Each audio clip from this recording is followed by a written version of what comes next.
Welcome. This is Jeffrey Frazier of the Black Wall Street Chronicles. We back at it again, season 2.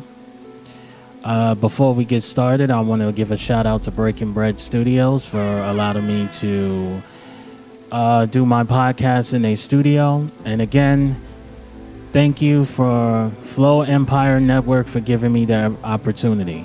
So, before we get started, I would like to start with some plugs. I have a new Instagram, Black Kage 840.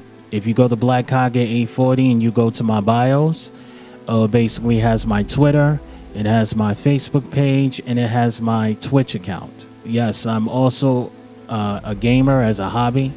So if you're into gaming, you can also follow me on Twitch. All right. Now, today we're doing a special episode.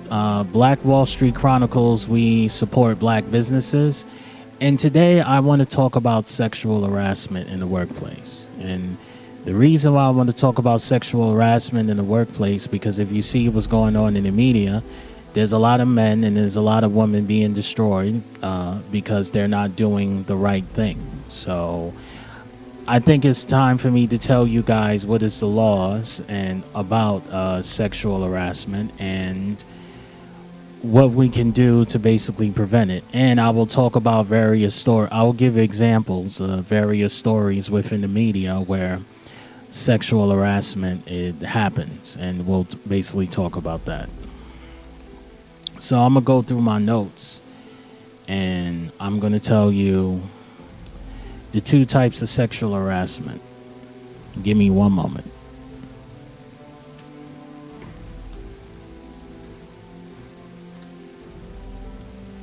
Alrighty. Here's the paperwork right here. See, I have a lot of papers here. So, okay. According to the According to the Equal Employment Opportunity Commission, there are 2 types of sexual harassment claims: quid pro quo and hostile work environment. The EEOC provides guidance on defining sexual harassment and establish employment liability. Quid pro quo means this for that. In this context, it involves an express or implied demands for sexual favors in exchange for some benefit, e.g. a promotion, pay increase, or to avoid some deterrent, e.g. termination or demotion in the workplace. Quid pro quo harassment is perpetuated by someone who is in a position of power or authority over another, e.g. a manager or supervisor or a subordinate. A clear example of quid pro quo harassment would be a supervisor threatening to fire an employee if he or she does not have sex with the supervisor. Hostile work environment harassment arises when speech or conduct is so severe and pervasive it creates an intimidating or demeaning environment or situation that negatively affects a person's job performance. Unlike quid pro quo harassment, this type of harassment can be perpetuated by anyone in the work environment, including a peer, supervisor, subordinate, vendor, customer, or contractor. Hostile work environment situations are not easy to recognize, given that an individual comment or occurrence may not be severe. Demeaning behavior may occur that is not based on sex, and there may be long periods between offensive incidents. Examples of conduct that might create a hostile work environment include inappropriate touching, sexual jokes or comments, repeated requests for dates, or a work environment where offensive pictures are displayed. The EEOC says sexual harassment can occur in a variety of circumstances, including the following. The victim as well as the harasser may be a woman or a man. The victim does not have to be the opposite sex. The harasser can be the victim's supervisor or agent of the employer, a supervisor in another area, a co-worker, or a non-employee. The victim does not have to be the person harassed, but could be anybody affected by offensive conduct. Unlawful sexual harassment may occur without economic injury to or discharge of the victim. The harasser's conduct must be unwelcomed. Prevention is the best tool to eliminate sexual harassment in the workplace. By communicating to employees that sexual harassment will not be tolerated, by training on harassment prevention, by establishing an effective complaint process, and by taking immediate and appropriate action when an employee complains. Employers have an opportunity to stop inappropriate behavior before it reaches the level of illegal harassment. Okay? So that's the two examples of sexual harassment in the workplace. Now, what we're going to do right now is we're going to take a quick break, and I'm going to give you examples in the entertainment industry where these two types of harassments is made rampant, and what we can do to prevent it.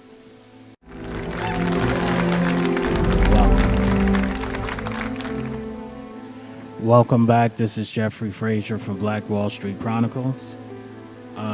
What I'm going to do is I'm going to read an article from the New York Times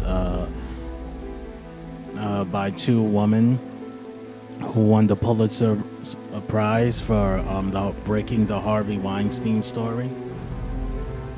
I'm going to read the article, and we're basically going to talk about it because the Harvey Weinstein situations and many other situations in Hollywood is the quid pro quo that I was talking about earlier, which means this for that, is trading sexual favors for an opportunity or a raise.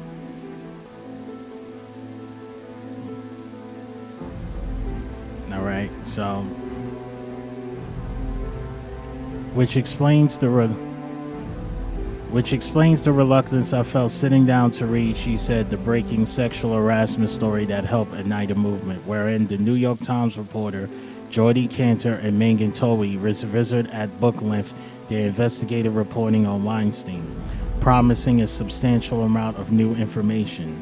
New information? More than 80 women have come forward to recount their inquiries with the Oscar Award monopolizer and patron of progressive causes, Tinseltown Uber Auger, the beast whose freshly unshaven headshot every famous Hollywood beauty knows to hate, and whose trial has now been rescheduled for January to allow for additional testimony against them.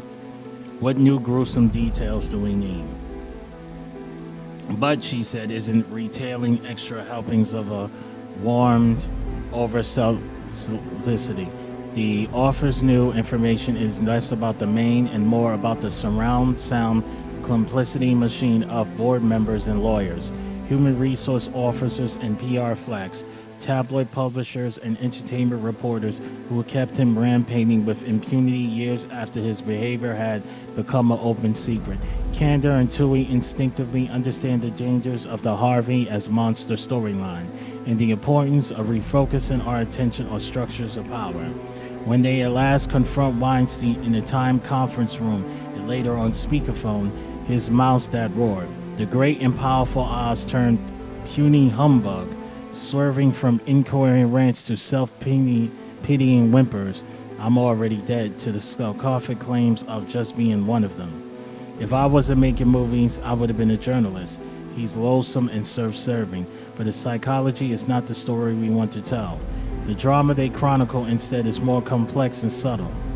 A narrative in which they are ultimately not mere observers but essential to Amora's message, protagonists themselves. Kantor and Towie broke the Weinstein story. The 3,300-word Times article on October 5, 2017 aired allegations against him that had been piled up as whispers and rumors for 30 years. That report and ones to follow were grounded in scores of interviews with actresses and current and former employees, supplemented by legal filings, corporate records, and internal company communications that documented a thick web of cover-ups, bullying tactics, and confidential settlements. It was bravado journalism.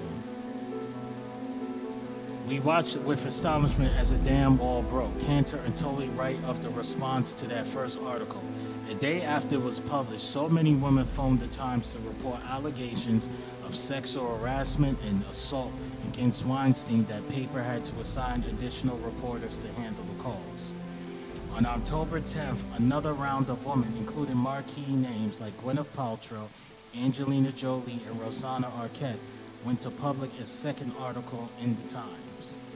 3 weeks later, a third article derailed details still more accounts of sexual abuse by Weinstein, spamming the globe and dating back to the 1970s. This has haunted me my hold on, entire life, said 62-year-old Hope Extended Demore, who recounted being raped by Weinstein when she was in her early 20s. The series of articles in many ways ignited the Me Too movement, already smoldering in the atmosphere of frustration after reports of Donald Trump's alleged sexual predations. A story that Toohey broke with another reporter at the release of Access Hollywood. Tape failed to show the reality star's march to the White House. Their reporting, Cantor and Toohey recall, she said, seemed to operate as a solvent for secrecy, pushing all women all over the world to speak up about similar experiences. A solvent for the structures that enforce their secrecy. A day after the first story came out, a third of all male board of the Weinstein Company resigned, and the remaining members put Weinstein on leave. 2 days later, he was fired. Within a year, his corporation declared bankruptcy, and as a part of the Chapter 11 filing, released employees from non-disclosure agreements. Yeah, the Me Too movement destroyed Weinstein. He's not in jail, but he's pretty much lost everything. What explains the company's decades of inaction? Answering that question and parsing the ways that such entities and their centurions function as Weinstein's shield, as the prime focus of She Said. The guardians of the offers unmasked aren't the only obvious ones. Yes, Weinstein board members looked the other way long after they knew. Yes, the National Enquirer and the Black Cube security snoops, Deep Six, damaging documents and shut down whistleblowers. Yes, Weinstein's brother Bob, the company's co-founder, kept mum beyond all reason, even after Harvey had punched him in the face. But there was also the Equal Employment Opportunity Commission, which often kept its settlement secret, and David Bowles, the lawyer admired for championing gay marriage before the Supreme Court, who served as Weinstein's personal consigliere and tried to squash every threat of bad press. Linda Fairstein, the celebrated Manhattan sex crimes prosecutor, who, after an Italian model, reported to the New York City police that Weinstein brokered connections between Weinstein's legal team and the lead prosecutor and tried to discredit the woman's allegations to Toohey. And there was Gloria Allred, the crusading feminist lawyer, whose law firm in 2004 negotiated a non-disclosure agreement for one of Weinstein's victims. The firm pocketed 40% of the settlement, while the attorney cultivated a reputation for giving female victims a voice. Cantor and Toohey write, some of her work and revenue was negotiating secret settlements that silenced them and buried allegations of sexual harassment and assault. Alfred went on to do the same with women who had been abused by the Fox News host Bill O'Reilly and the Olympic gymnast Dr. Larry Nassar. In 2017, after a group of lawyers and muzzling sexual harassment victims, Allred denounced the move and threatened to go on attack. The legislator Connie Levy quickly shelved the idea.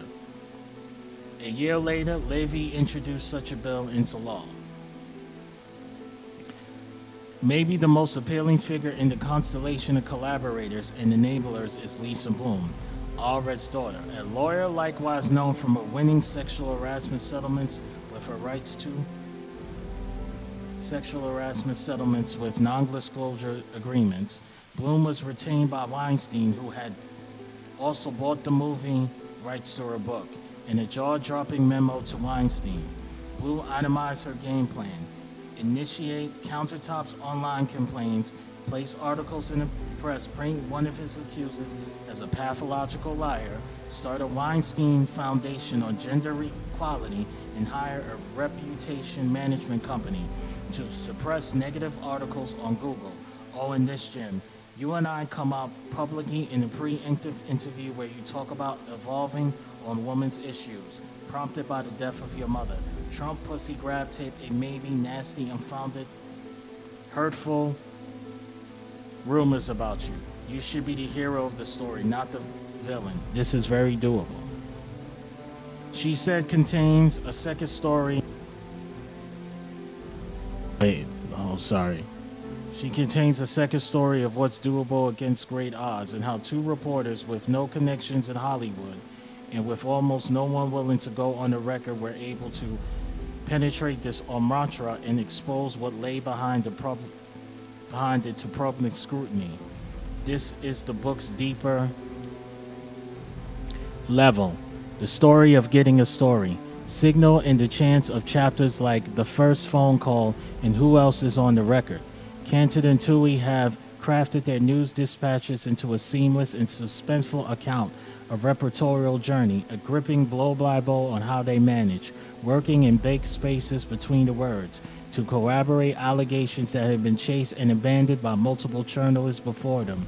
She says it reads a bit like a feminist, All the President's Men. Cantor and Tui take us to time-consuming, meticulous, and often go-nowhere grunt work that is intrinsic to gathering evidence, winning the trust of gun-shy victims, and maneuvering past barricades that block the path to a pushable article.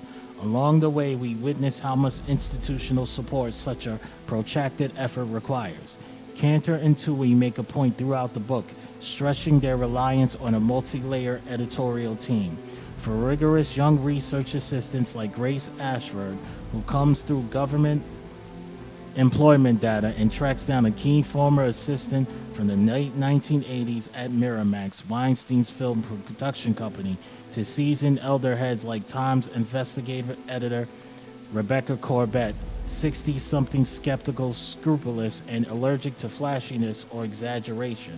Cantor and Tui write of her, but so low-profile she briefly surfaced in Google search results. Her ambition was journalistic, not personal. The night before the first article ran, Corbett remained in the newsroom until dawn, weighing and re-weighing every word. In this way, she said, is a dead-on description of what makes so-called legacy journalism so powerful. Ironically, the Me Too movement that Cantor and Tui articles about Weinstein helped launch promulgates an opposite message, that the best way to bring injustice to light is to get rid of the gatekeepers and let it rip on Twitter. And that's the only get to the truth when the establishment is brought down and no one's in charge. Okay, we're going to take a quick break and I'm going to come back with...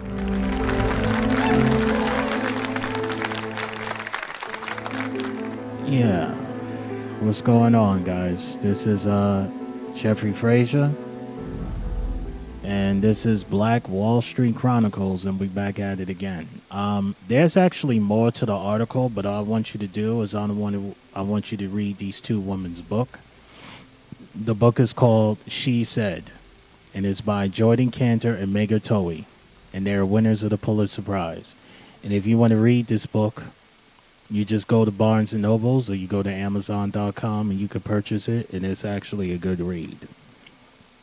You know, to make this lighthearted and fun, there's a stand-up comedian by the name of Patrice O'Neal, and he did this hilarious, funny joke called, we should have a special day called Harassment Day, where all of the men and all of the women can say the creepy shit to each other just to get it out of their system.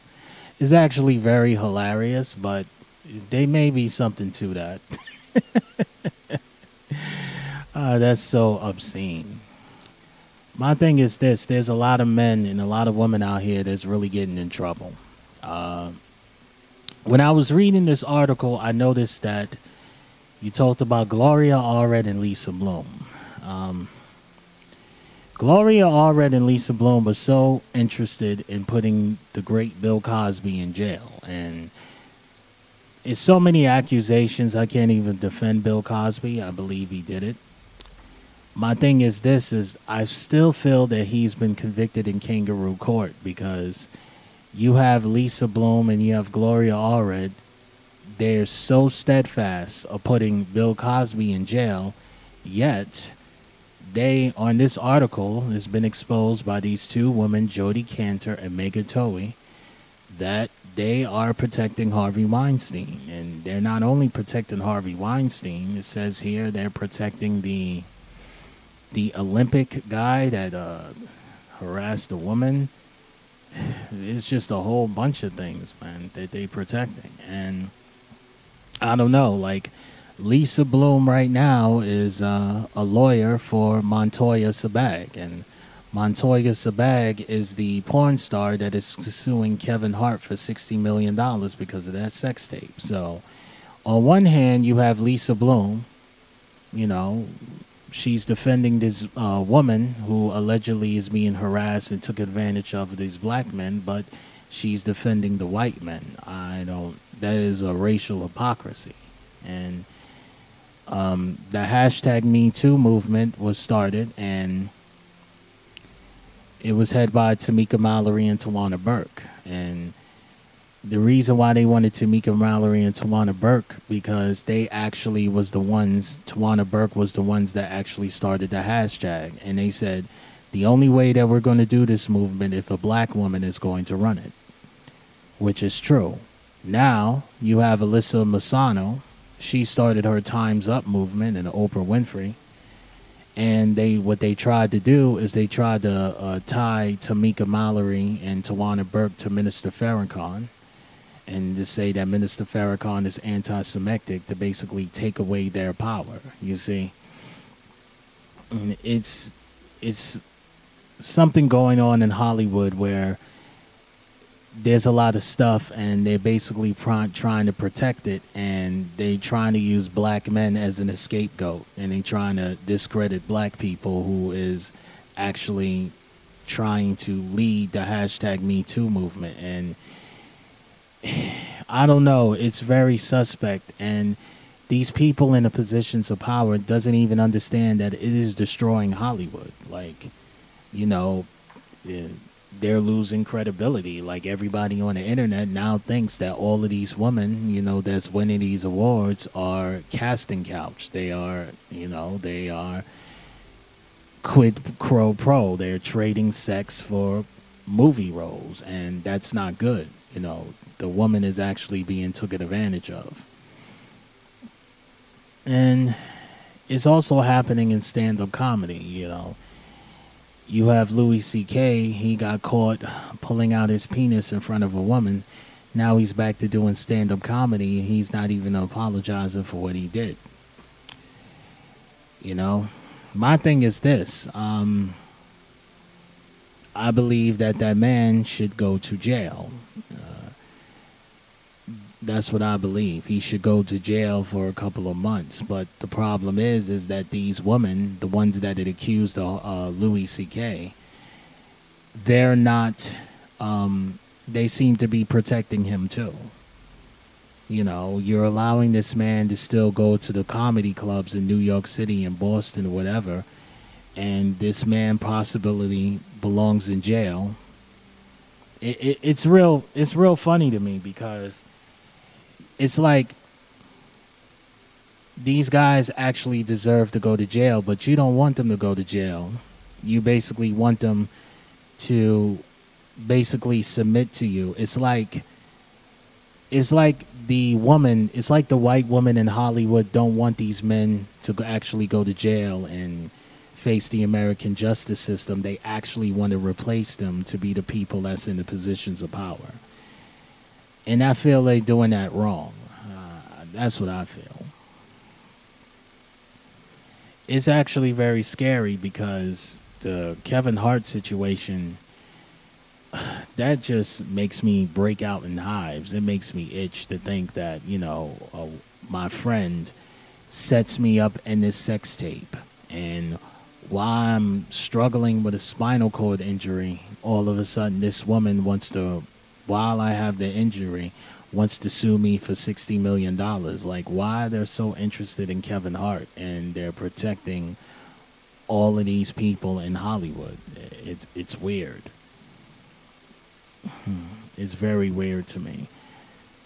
But I'm basically what I'm going to do today is I'm going to sign off. This is a short show. I'll be back with my next episode where I'll talk about the vaccine injuries that's going on in the United States of America. Thank you very much and enjoy your night. God bless.